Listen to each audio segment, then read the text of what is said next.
जी, अस्सलाम वालेकुम। तो सोचा एक वीडियो बना लूँ जिससे आपको हेल्प हो जाए P1 के पेपर को अच्छी तरीके से सॉल्व करने के लिए। कुछ टिप्स और टेक्निक्स मैं आपको अभी दे रहा हूँ। देखें, आपका जो पेपर है वो है 1 घंटा 15 मिनट का, ठीक है ना? तो उसको अप्रॉक्सीमेटली आप कर लें 70 मिनट्स, क्योंकि 5 मिनट्स तो रीडिंग टाइम वगैरह आपका लग सकता है। और सेक्शन ए है और सेक्शन बी है। तो एक तरह से 35 मिनट्स में आपका सेक्शन ए हो जाना चाहिए और 35 मिनट्स में आपका सेक्शन बी होना चाहिए। मेरी एडवाइस आपको ये होगी कि to start with the section B. Start with long questions. जो बड़े बड़े क्वेश्चंस आते हैं, 8 मार्क्स के आते हैं, जो 12 मार्क्स का क्वेश्चन आता है, आपको वहां से स्टार्ट करना चाहिए। और उसका लॉजिक ये है बेटा कि अक्सर क्या होता है कि जब हम स्टार्ट करते हैं क्वेश्चन, शुरू से स्टार्ट करते हैं, तो शुरू में जो बच्चा होता है ना, वो स्लो लिखता है और वो बहुत अच्छी अच्छी राइटिंग में लिख रहा होता है। तो शुरू में जब पेज जो है वो स्लो होता है ना, तो एक प्रेशर बिल्ड होना शुरू हो जाता है कि यार अभी तो इतने बड़े बड़े सवाल रहते हैं, अभी बहुत बड़े सवाल रहते हैं। ये जो प्रेशर बिल्ड होता है ना, ये सही नहीं होता। अब आप वाइस वर्सा देखें क्या होगा। वाइस वर्सा देखें, अगर आपने स्टार्ट किया है सेक्शन बी से और आपने 35 मिनट्स में वो ख़त्म कर दिया, यानी कि 20 मिनट्स में आपने 12 मार्क्स का क्वेश्चन किया और 8 मार्क्स का क्वेश्चन आपने 15 मिनट्स में कर लिया, यानी कि 35 मिनट में आप फारिग हो गए सेक्शन बी से। अब आपके दिमाग में क्या है कि अब आपके पास ज़्यादातर छोटे छोटे क्वेश्चन बचे हुए हैं, 2-2, 3-3 मार्क्स के। और 2 मार्क्स के जो क्वेश्चन होते हैं उसमें कितने लाइन्स लिखनी होती है? 2 या 3 लाइन्स लिखनी होती हैं।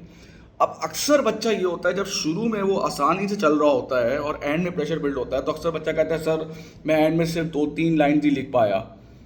अब अगर आपने सेक्शन बी से स्टार्ट किया और सेक्शन ए पे आप जा रहे हैं, तो आपको पता है एंड में आपको लिखनी ही 1-2 लाइन्स है, डेफिनेशन वगैरह, उसमें ज़्यादा लाइन्स आपको नहीं लिखनी है। तो एक तो इस चीज़ का आपको ख्याल रखना है। दूसरा ये है कि मार्किंग कंपोनेंट्स को बिल्कुल याद रखना है कि कहाँ नॉलेज लग रही है, कहाँ एप्लीकेशन लगनी है, ठीक है ना? जैसे पेपर वन में केस स्टडी नहीं होती, तो एप्लीकेशन क्या होता है कि आपको खुद ही क्रिएट करनी होती है application. For example our retail business, for example our manufacturing business, for example our fashion industry. ये करना है आपको एप्लीकेशन में।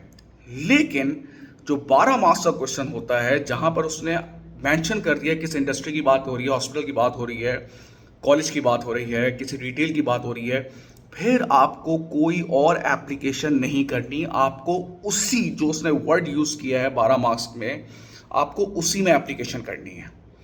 और एक चीज़ और कि जो आप एनालिसिस और डेवलप एनालिसिस करते हैं, जैसे फॉर एग्जांपल आपने एक जगह लिखा हुआ है कि उसको रिपीटिशन में ना गए कराएं। कि अगर आपने लिखा हुआ है कि प्रॉफिट ज़्यादा होगा तो profit available for other critical activity ज़्यादा होगा, आपने लिख लिया। तो अगर दूसरी दफ़ा अगर आपकी दोबारा से ये वाली एनालिसिस हो गई है कि प्रॉफिट ज़्यादा हो गया, तो आप उसकी एनालिसिस को, डेवलप एनालिसिस को चेंज कर दें कि प्रॉफिट ज़्यादा होगा तो कंपनी अट्रैक्टिव फॉर इन्वेस्टर होगी, इन्वेस्टर उसमें इन्वेस्ट करेंगे, बैंक्स उनको लोन आराम से देंगे।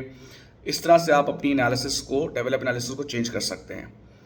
अच्छा, रिपीटिशन कैसे अलाउ होती है मैं आपको बता देता हूँ।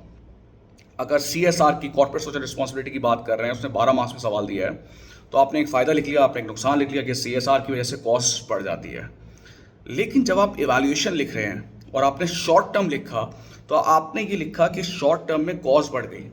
अब कहने को तो ये एक तरह से रिपीटिशन है कि आप अभी पीछे ये बात करके आ गए, लेकिन आपने उसको डिफरेंट एंगल से बताना है कि शॉर्ट टर्म में तो कॉस्ट बढ़ जाएगी, लेकिन लॉन्ग टर्म में आपका मार्केट इमेज अच्छा हो जाएगा। बात समझ में आती है? इस तरह की रिपीटिशन जो एक नए एंगल से कनेक्ट कर रही हूँ, ये अलाउड है। ठीक है भाई? तो आई एम श्योर कि आप इस टिप्स को अपने एग्जाम्स में इस्तेमाल करेंगे एंड आई होप कि यार इससे आपको फ़ायदा हो। Best of luck, best of luck. Thank you so much.